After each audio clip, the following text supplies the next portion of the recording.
40 साल से अमेठी में केएल शर्मा गली गली को जानते हैं। ये कहना है प्रियंका गांधी का अमेठी के कांग्रेस प्रत्याशी किशोरी लाल शर्मा को लेकर। इन्हें सोनिया गांधी का चाणक्य भी कहा जाता है और इस बार केएल शर्मा के ऊपर कांग्रेस का खोया हुआ गढ़ वापस लेने की बड़ी जिम्मेदारी भी है। कांग्रेस ने आज नॉमिनेशन फाइल करने के आखिरी दिन दोनों ही हॉट सीट्स यानी अमेठी और रायबरेली पर अपने उम्मीदवारों के नाम की घोषणा कर दी है। कांग्रेस की तरफ से अमेठी में केएल शर्मा को उतारा गया है, वहीं बीजेपी से मौजूदा सांसद स्मृति ईरानी मैदान में है। वहीं रायबरेली सीट पर राहुल गांधी कांग्रेस की तरफ से चुनाव लड़ रहे हैं और बीजेपी ने दिनेश प्रताप सिंह को मैदान में उतारा है।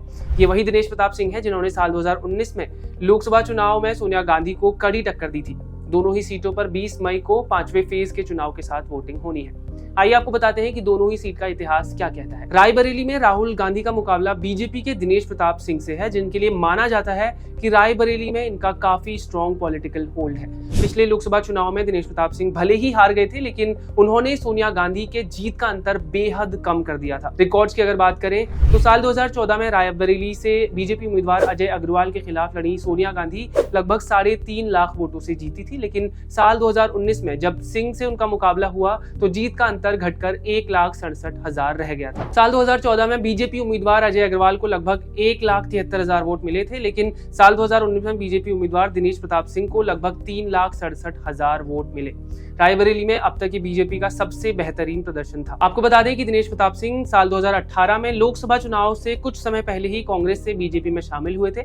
इसके अलावा इनका परिवार रायबरेली की जमीनी पॉलिटिक्स में भी इन्वॉल्व है। रायबरेली वैसे तो हमेशा से ही कांग्रेस का गढ़ रहा है। कांग्रेस की पूर्व अध्यक्ष सोनिया गांधी साल 2004 में रायबरेली से चुनाव जीती थी। वही राहुल गांधी के लिए पहला मौका होगा जब वो रायबरेली से चुनाव लड़ेंगे। साल 1952 में पहली बार रायबरेली लोकसभा सीट अस्तित्व में आई थी।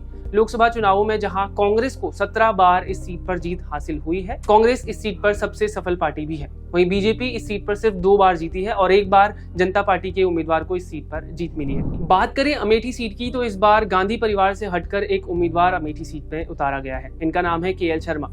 इन्हें सोनिया गांधी का चाणक्य भी कहा जाता है, क्योंकि केएल शर्मा सोनिया गांधी के रायबरेली से सांसद चुने जाने के बाद से ही उनके प्रतिनिधि रहे हैं। राहुल गांधी अमेठी सीट पर साल 2004 में पहली बार सांसद चुने गए थे। इसके बाद से वो इस सीट पर लगातार सांसद चुने जा रहे थे, लेकिन साल 2019 में बीजेपी की स्मृति ईरानी ने राहुल गांधी को इस सीट पर हरा दिया था। साल 2019 के लोकसभा चुनाव में लगातार 3 बार सांसद रहे राहुल गांधी, चौथी बार भी इस सीट पर मैदान में थे। राहुल के सामने बीजेपी की 2014 चुनाव में दूसरे नंबर पर रही स्मृति ईरानी को उम्मीदवार बनाया गया था। स्मृति ईरानी को लगभग 4,68,000 वोट मिले थे और राहुल गांधी को 4,13,000 और स्मृति ईरानी लगभग 55,000 वोटों से जीत गई थी।